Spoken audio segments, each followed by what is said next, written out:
Mafia के खिलाफ मोहन सरकार का जीरो टॉलरेंस की नीति पर काम, लिहाजा सीएम डॉक्टर मोहन यादव के निर्देश पर अवैध उत्खनन के खिलाफ 200 मामले दर्ज किए गए, लेकिन मोहन सरकार की इस कार्रवाई पर सियासत भी हो रही है। कांग्रेस इसे राजनीतिक चश्मे से देख रही है, साथ ही इसे दिखावे की कार्रवाई बता रही है। रीत माफिया का खत्म होगा खेल, मोहन सरकार कस रही नकेल। शिक्षा माफिया के बाद अब मोहन सरकार रीत माफिया पर नकेल कस रही है। शहडोल में ट्रैक्टर से कुचलकर एएसआई की हत्या के बाद मोहन सरकार एक्शन में है और नर्मदा नदी के सीने को छलनी करने वाले रीत माफिया पर गाज गिर रही है।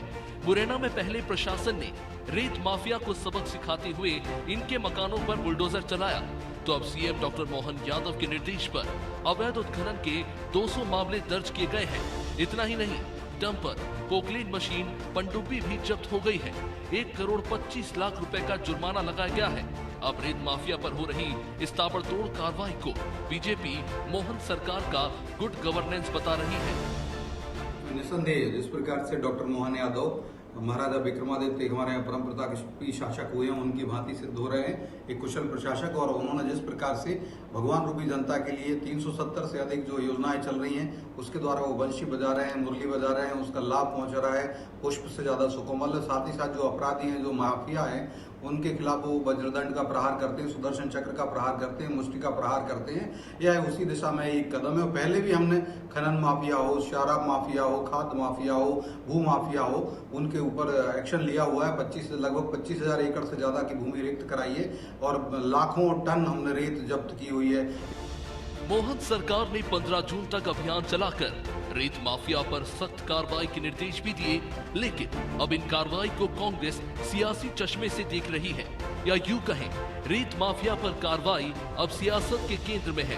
कांग्रेस इसे दिखावे की कार्रवाई बता रही है और अवैध खनन के बहाने सरकार पर हमलावर भी है। भाजपा की नीति है चंदा दो धंधा दो। ये दिखावटी शक्ति हर बार की तरह हो सकती है। अगर ये फैसला जो है वास्तव में अवैध उत्खनन को रोकने के लिए है तो इसका स्वागत किया जाना चाहिए, पर ऐसा दिखता नहीं है। जिस तरह से नर्सिंग घोटाले में फर्जी कॉलेजों को अनुमति देने वाले मंत्री जी अभी तक बाहर हैं, उसी तरह ये लोग भी कल को सबूतों के अभाव में छोड़ दिए जाएंगे या लेन देन करके छोड़ दिए जाएंगे। इस बात की आशंका बलवती होती है। कांग्रेस के आरोप कुछ भी हो, लेकिन वो शायद ये भूल गई कि तत्कालीन कमलनाथ सरकार के दौरान अवैध खनन को लेकर उसके ही बड़े नेता अपनी ही सरकार को घेरते रहे। लेकिन अब जब मोहन सरकार रीत माफिया पर ताबड़तोड़ कार्रवाई कर रही है तो वो इसे अलग नजरिए से देख रहे हैं। खैर, मोहन सरकार माफिया पर सख्त है, लेकिन सख्ती पर सियासत जमकर हो रही है। ब्यूरो रिपोर्ट, अनादि टीवी।